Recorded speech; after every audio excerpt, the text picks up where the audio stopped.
Un Allemand de 43 ans a tué au moins 9 personnes dans des bars à chicha. On pourrait, a priori, exclure un acte terroriste anti-étranger. Le profil du tueur, en tout cas, semble se préciser.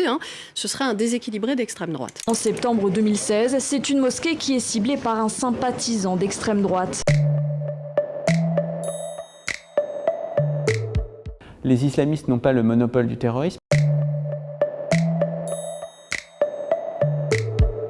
Bien d'autres mouvements politiques ont recouru à ce type de violence politique, que ce soit les séparatistes régionalistes, que ce soit les mouvements révolutionnaires ou que ce soit les gouvernements d'extrême droite ou les gouvernements autoritaires.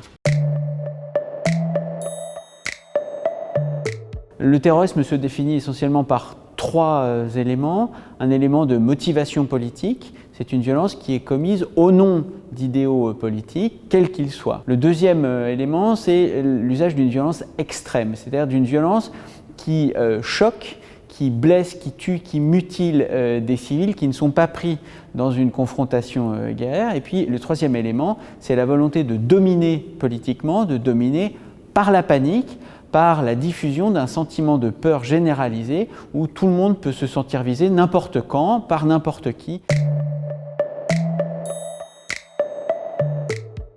Le terrorisme islamiste et les différents courants Al-Qaïda, Daesh, les Shebab ont pris une telle place depuis 2001 dans le débat public, à travers les relations internationales, que les journalistes évidemment sont tentés d'amalgamer islamisme et terrorisme. Cet amalgame sert aussi bien les islamistes que les mouvements d'extrême droite. Considérer que tout islamiste est un terroriste, tout terroriste est un islamiste, c'est ultimement faire penser que tout musulman peut devenir un terroriste, et on a vu les méfaits de cet amalgame durant la crise des migrants en 2015 et en 2016, où tout migrant a été assimilé à un musulman, tout musulman a été assimilé à un islamiste, et donc ultimement à un élément violent et dangereux.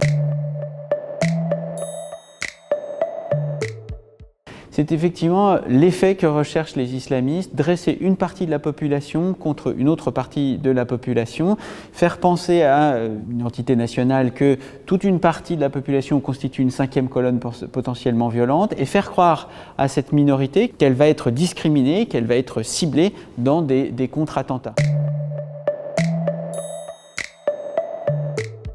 Avant 2001, le terrorisme n'est pas du tout dominé par l'islamisme. Ce sont les mouvements séparatistes régionalistes, au Pays Basque, en Irlande, en Corse, qui dominent assez largement la scène terroriste en Europe. C'est aussi, il faut s'en souvenir, les mouvements marxistes, les mouvements révolutionnaires, les mouvements d'action directe en France, en Italie, en Allemagne, mais aussi en Amérique latine et en Asie, notamment en Asie du Sud. Ce sont surtout des causes sociales et des causes régionales qui sont invoquées pour justifier ou pour essayer de justifier cette violence extrême.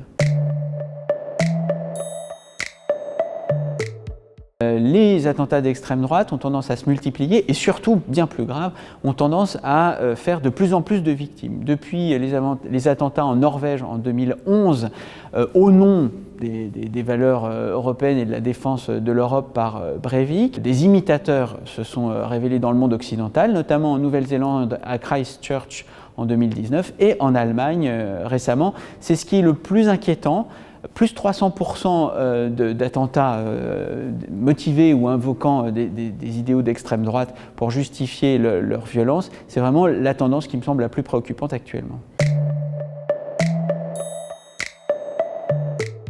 C'est le discours justificatif qui est différent, mais la violence est la même. Prendre un couteau pour assassiner au nom d'idéaux conservateurs qui soient inspirés par l'islam ou qui soient inspirés par d'autres corpus idéologiques importe d'une certaine façon peu. Dans les deux cas, une communauté, que ce soit une communauté nationale, que ce soit une communauté qui se définit par son orientation sexuelle, une communauté qui se définit par son statut social, le but est de diffuser dans ces communautés une peur panique, la peur d'être ciblé n'importe quand par n'importe qui et de n'importe quelle façon.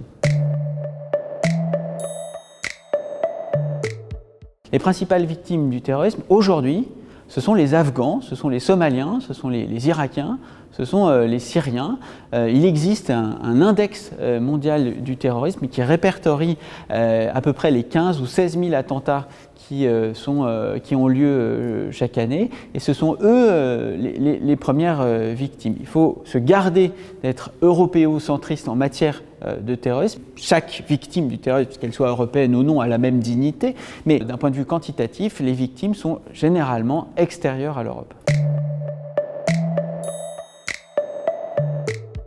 À proprement parler, ça n'est pas du terrorisme. L'attentat se caractérise par la violence aléatoire. Les victimes des attentats se trouvent là par hasard, sont ciblées au hasard, ne sont pas ciblées nommément. Dans un affrontement entre les forces de l'ordre et des manifestants, la décision d'aller manifester et la décision de réprimer est volontaire. Il s'agit d'un combat politique qui peut dégénérer dans des violences qui sont légales ou qui ne le sont pas, mais il ne s'agit pas à proprement parler d'attentat.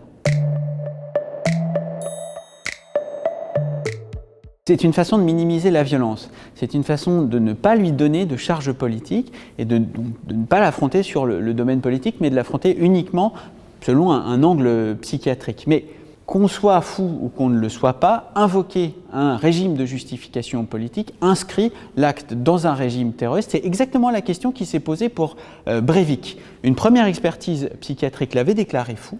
Lui voulait être reconnu saint d'esprit pour que la charge politique du message de son massacre de plus de 150 personnes soit prise au sérieux. Dans tous les cas, on n'échappe pas au débat politique que soulèvent ces massacres de civils.